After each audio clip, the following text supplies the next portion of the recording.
Imagine observar o mundo em um nível tão profundo que as regras conhecidas simplesmente deixam de funcionar. Um lugar onde nada é contínuo, onde o ou isto ou aquilo perde o sentido, e onde a realidade parece existir em estados múltiplos ao mesmo tempo. No início do século XX, essa não era uma especulação mística nem filosófica, mas um problema concreto enfrentado por físicos que lidavam diariamente com dados experimentais impossíveis de explicar pelas leis clássicas. A matéria, quando observada de perto demais, começava a se comportar de maneira estranha, quase provocadora.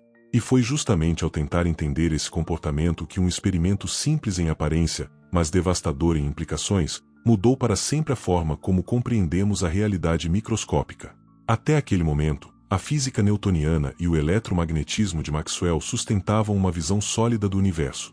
Tudo possuía posição definida, trajetória previsível e propriedades bem determinadas, independentemente de qualquer observação. Mesmo os átomos, recém-aceitos como entidades reais, eram imaginados como pequenos sistemas mecânicos. No entanto, estudos sobre espectros atômicos, radiação do corpo negro e estabilidade da matéria já indicavam que algo estava profundamente errado nessa visão. Livros fundamentais de pesquisadores como Max Planck e Niels Bohr apontavam que a energia parecia surgir em pacotes discretos, os chamados quanta, mas essa ideia ainda era vista como um recurso matemático, não como uma descrição literal da natureza. É nesse contexto que surge a proposta de investigar o comportamento magnético dos átomos. Arnold Sommerfeld, ampliando os modelos atômicos, sugeriu que elétrons poderiam possuir momentos magnéticos associados ao seu movimento interno. A física clássica previa que, ao atravessar um campo magnético, esses momentos se orientariam de maneira contínua, produzindo uma distribuição suave. Otto Stern, um físico experimental rigoroso, decidiu testar essa previsão diretamente, sem interpretações metafísicas, apenas seguindo os dados. Ao lado de Walter Gerlach, ele projetou um experimento capaz de revelar se a natureza realmente obedecia à continuidade clássica ou se escondia algo mais radical sob sua aparência ordenada. O experimento utilizava átomos de prata aquecidos até se transformarem em um feixe extremamente fino, quase como uma lâmina invisível de matéria atravessando o espaço. Esses átomos passavam por um campo magnético propositalmente não uniforme, projetado para separar trajetórias de acordo com seus momentos magnéticos. Se a física clássica estivesse correta, o resultado seria um borrão contínuo na placa detectora. Mas o que surgiu ali não foi um borrão. O feixe se dividiu de forma abrupta e precisa, formando dois traços bem definidos. Não três, não infinitos, apenas dois. Um resultado tão simples quanto perturbador. Esse instante marca um ponto de não retorno na história da ciência. O que se revelou naquele detector não foi apenas uma curiosidade experimental, mas a evidência direta de que certas propriedades fundamentais da matéria não existem como valores contínuos antes da medição. O elétron associado ao átomo de prata não escolhia uma orientação magnética qualquer. Ele surgia no experimento como se estivesse restrito a possibilidades específicas. Essa descoberta silenciosa, registrada sem alarde sensacionalista, plantou a semente de um conceito que mais tarde abalaria a própria noção de realidade objetiva: a superposição quântica. O impacto desse resultado não foi imediato para o público, mas foi profundo entre os físicos que compreendiam o que estava em jogo. A divisão do feixe em dois trajetos distintos indicava que o momento magnético do elétron não assumia qualquer valor possível, mas apenas valores específicos e quantizados. Esse comportamento não podia ser explicado por nenhuma teoria clássica existente. Livros técnicos da época, como os de Wolfgang Pauli e posteriormente as análises matemáticas de Paul Dirac, deixaram claro que o experimento revelava uma propriedade intrínseca do elétron que não dependia de órbita, geometria ou movimento espacial convencional. Algo novo havia sido exposto, algo que não girava como um planeta, nem vibrava como uma onda clássica. Essa propriedade recebeu o nome de spin, embora o termo seja apenas uma analogia imperfeita. O spin não representa uma rotação física do elétron em torno de si mesmo, como enfatizado por Dirac em sua formulação relativística da mecânica quântica. Trata-se de um grau de liberdade fundamental, descrito matematicamente por operadores quânticos e não por trajetórias observáveis. O experimento de Stern e Gerlach demonstrou que, antes da medição, o estado do elétron não correspondia a um único valor definido de spin ao longo do eixo do campo magnético. Ele existia em uma combinação de possibilidades matematicamente coerentes, algo que os formalismos quânticos descrevem como superposição de estados. David Bohm, em suas análises independentes e críticas à interpretação dominante, destacou que o experimento não pode ser entendido apenas como uma separação passiva de partículas. O campo magnético não revela um valor oculto pré-existente de forma neutra. Ele força o sistema a se manifestar em um dos estados possíveis permitidos pela estrutura quântica. Antes da interação com o aparato, não há evidência empírica de que o elétron possua um spin definido naquela direção específica. Essa conclusão não nasce de especulação filosófica, mas da necessidade de coerência com os resultados experimentais repetidos em diferentes laboratórios ao longo de décadas. Pesquisas posteriores mostraram que, se o mesmo feixe de átomos passar novamente por um segundo campo magnético alinhado de forma diferente, os resultados desafiam qualquer tentativa de explicação determinista simples. O estado quântico se reorganiza conforme o contexto experimental, um fato documentado extensivamente em manuais acadêmicos e artigos revisados por pares. Isso significa que o elétron não carrega consigo um conjunto completo de propriedades bem definidas esperando para serem medidas. Ele carrega uma descrição probabilística que só se atualiza no momento da interação com o instrumento. Essa característica foi confirmada inúmeras vezes e se tornou um dos pilares da mecânica quântica moderna. O experimento de Stern-Gerlach, portanto, não apenas revelou a quantização do spin, mas expôs uma ruptura conceitual ainda mais profunda, a separação definitiva entre a realidade clássica intuitiva e a realidade quântica observável. A superposição deixa de ser uma hipótese abstrata e passa a ser uma exigência lógica para explicar por que o feixe se divide daquela maneira específica. Não se trata de crença, mas de consistência matemática e fidelidade aos dados. A partir desse ponto, a física é forçada a admitir que, em níveis fundamentais, a natureza não escolhe um estado único até que a interação experimental ocorra. À medida que os desdobramentos desse experimento foram sendo analisados com mais rigor, tornou-se evidente que ele não tratava apenas de magnetismo atômico, mas de algo muito mais fundamental, a maneira como a natureza responde quando é interrogada. O que os registros experimentais mostravam repetidamente era que o resultado obtido dependia do arranjo específico do aparato de medição. Essa constatação levou físicos como Werner Heisenberg a formular princípios que rompiam definitivamente com a ideia de que propriedades microscópicas existem de forma totalmente independente do ato de medir. A realidade quântica começava a se revelar contextual, algo confirmado não por crenças teóricas, mas por resultados que não podiam ser reproduzidos de outra forma. Quando um feixe de átomos passa pelo campo magnético do experimento, o sistema quântico é descrito por uma função de onda que contém todas as possibilidades permitidas para o spin. Essa função não representa ignorância subjetiva, mas uma descrição completa do estado físico, conforme demonstrado matematicamente por von Neumann em seus Fundamentos da Mecânica Quântica. Antes da medição, não há um estado oculto clássico esperando para ser revelado. Há apenas uma superposição coerente de estados possíveis. O campo magnético atua como um filtro que força essa superposição a se manifestar em resultados discretos, um fenômeno que se repete com precisão estatística impecável. Estudos posteriores demonstraram que, se um átomo for selecionado após apresentar um determinado resultado e enviado novamente por um campo magnético orientado no mesmo eixo, o resultado será idêntico. No entanto, se o eixo for alterado, a previsibilidade desaparece, mesmo conhecendo o histórico completo do sistema. Esse comportamento foi analisado em profundidade por pesquisadores como Eugene Wigner e Henry Stapp, que mostraram que nenhuma teoria baseada apenas em variáveis locais clássicas consegue reproduzir esses resultados. A informação sobre o estado não está armazenada como uma propriedade fixa, mas distribuída na estrutura matemática do sistema quântico.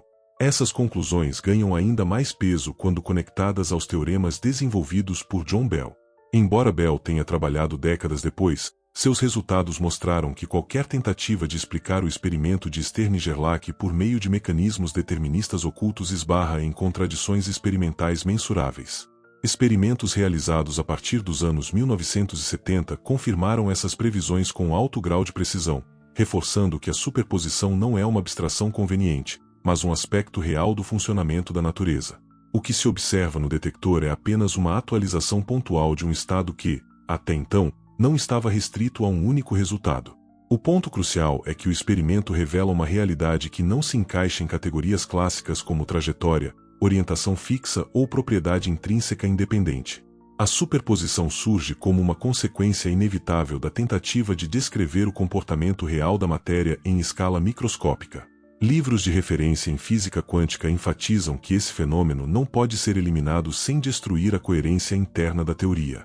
O experimento de Stern-Gerlach permanece, até hoje, como uma das demonstrações mais claras de que a natureza, em seu nível mais fundamental, opera segundo princípios que desafiam a lógica linear e exigem uma nova forma de compreensão da realidade física.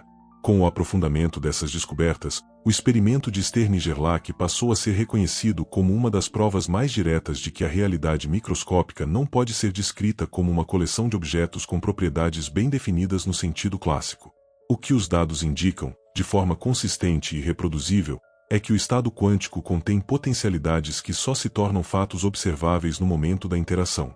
Essa ideia, longe de ser um artifício interpretativo, emerge da própria estrutura matemática da teoria, como demonstrado nos trabalhos de von Neumann, Dirac e, mais tarde, aprofundado por pesquisadores independentes que questionaram interpretações dogmáticas sem jamais negar os resultados experimentais. A superposição, nesse contexto, não significa confusão ou indefinição subjetiva, mas coexistência objetiva de possibilidades. Antes de atravessar o campo magnético, o átomo de prata não está escondendo um valor secreto de spin. Ele está descrito por um estado que contém simultaneamente todas as respostas possíveis àquela pergunta experimental específica. Essa descrição é necessária para explicar por que, estatisticamente, os resultados se distribuem de forma tão precisa ao longo de inúmeras repetições do experimento. Não há ajuste arbitrário, nem intervenção externa misteriosa. Há apenas a fidelidade rigorosa entre teoria e observação. Pesquisadores como Basil Iley, colaborador próximo de David Bohm, destacaram que o experimento evidencia uma ordem mais profunda da realidade, na qual o comportamento observado é apenas uma projeção de estruturas mais fundamentais.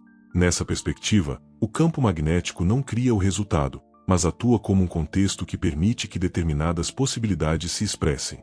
Essa leitura mantém o rigor científico e evita tanto o reducionismo mecanicista quanto interpretações místicas infundadas. O foco permanece nos dados, nas equações e na repetibilidade experimental, elementos centrais de qualquer ciência legítima.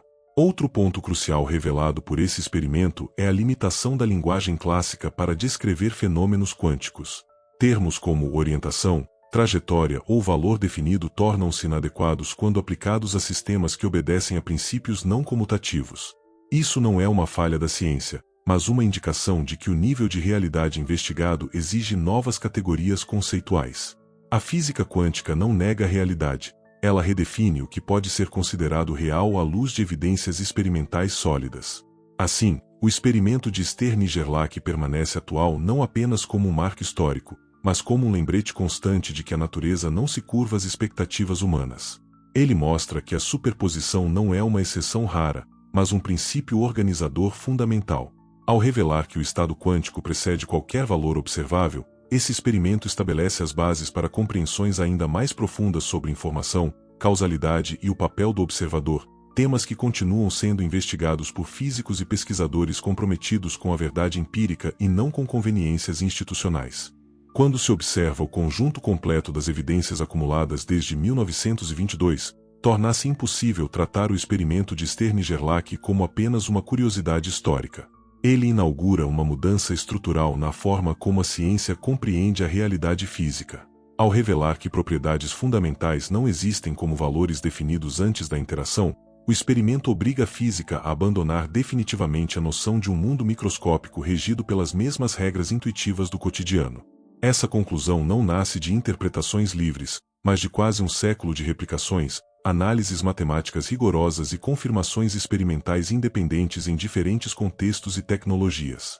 A superposição, revelada de forma implícita nesse experimento, tornou-se o alicerce de praticamente todas as aplicações quânticas modernas.